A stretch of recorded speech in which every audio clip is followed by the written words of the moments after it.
So speaking of behavior, something else that we want to discuss is, of course, Alex Murdaugh. Yes, he was found guilty, and that was quite relieving for me because I was quite concerned. I was concerned there was going to be a holdout on that jury. A lot of the people in the media said that I don't think he's going to be convicted of this. It's all circumstantial evidence. There's no way that they're going to convict him of this. There's going to be holdouts. So naturally, I was thinking too, yeah, there's going to be a holdout. There's going to be somebody who's going to say, no, maybe he didn't do it. No, it's possible not. We can't convict him on all circumstantial evidence. Turns out it only took him like less than 3 hours to convict Alex Murdaugh. And of course, I'm more interested in the behavioral type of evidence. And the behavioral type of evidence with Alex Murdaugh, yeah, it was not good for him. It was not good at all. I mean, there's so many things for him. He was just not acting like somebody who lost his beloved son and wife. His beloved son and wife were lost. Okay, here's why. I mean, there's so many reasons, but I'm just going to hit on the few high ones here. He wasn't looking for the guy. He wasn't looking for the bad guy. If your wife and son were tragically murdered and you miss them both, okay, and you're devastated and so heartbroken and sad and just dying inside, you're naturally going to try to find the guy. You're going to try to find the murderer. You're not going to just be like sitting back and being like, well, that's what happened. Time after time, that gives away the loved one that turned out to be the murderer. You know, we talked about this a lot in a lot of other cases where, you know, the loved one is the murderer, right? And actually, that's more common than not, okay? That the person who gets murdered likely knows the person who murdered them, especially if it was your son, your child that was murdered, especially them. You would want to go and find them, find who did it, bring them to justice. Yeah? Wouldn't you? If you really were so heartbroken, so sad, so devastated that this monster murdered the people that you love the most, wouldn't you go after them and try to find that guy or girl or person, right? Wouldn't you try to find them to bring them to justice? Not only so you can have justice and your family could have justice for what was done to your family and your loved ones, but also to make sure that the person who did it doesn't do it to anyone else in the area or in the entire world. So some form of justice, some form of good of bringing someone to justice can actually come from something so horrible. And, you know, when he was on the stand, nothing was coming out of his mouth indicating that we want to get the guy that did it. If you notice that, right? We didn't hear that from Alex Murdaugh at all. Zero, nothing, zip. That I'm on the stand here right now, okay? I'm here defending myself while the guy that did it is out there free and possibly gonna do it again. Okay?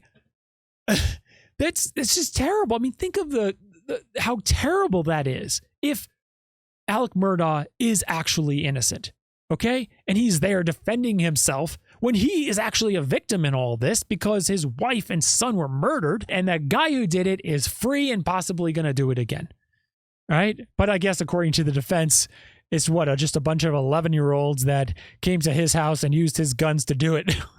It's just completely bogus. The story was bogus. The alibi was bogus. And here's the thing too, on the 911 call, you know, he was like, oh, they're shot real bad. Oh, it's real bad.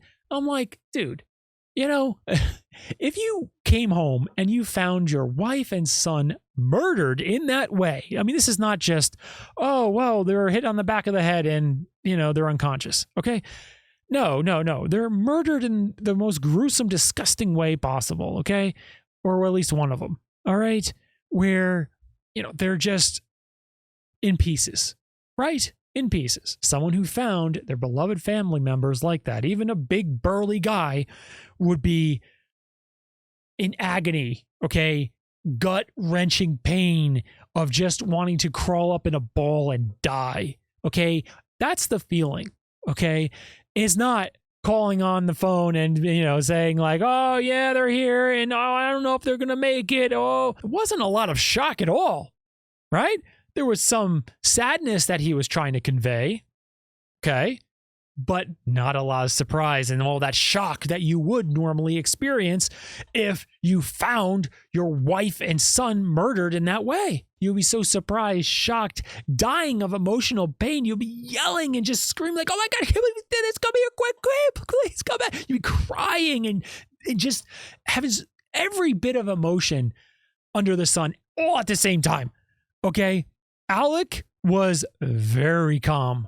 Very, very calm in that situation. Of course, why? Because he did it. He knew what happened, So, of course, for him, it was just like, oh, yeah, I got to put on the act now. Oh, yeah, please come quick. It's real bad. Oh, yeah, please come here. Oh, I don't know who will do this, but it happened. That's not how someone who just stumbled upon their wife and son murdered in that way would act.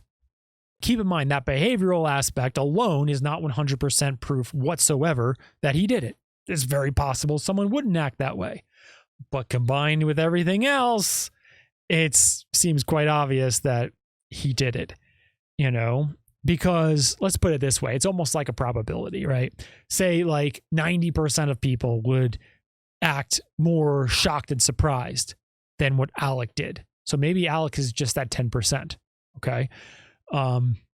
That doesn't act that way when he would have stumbled upon that. Okay. But then he had something else. And then it's like, oh, well, include that evidence and include that evidence and include that evidence and include that evidence. No alibi. It becomes extremely obvious. So that's how I look at things, as a probability. So it's really probabilities that allow you to come to some kind of conclusion of what seemed to have happened. And that's what I do, piece in everything.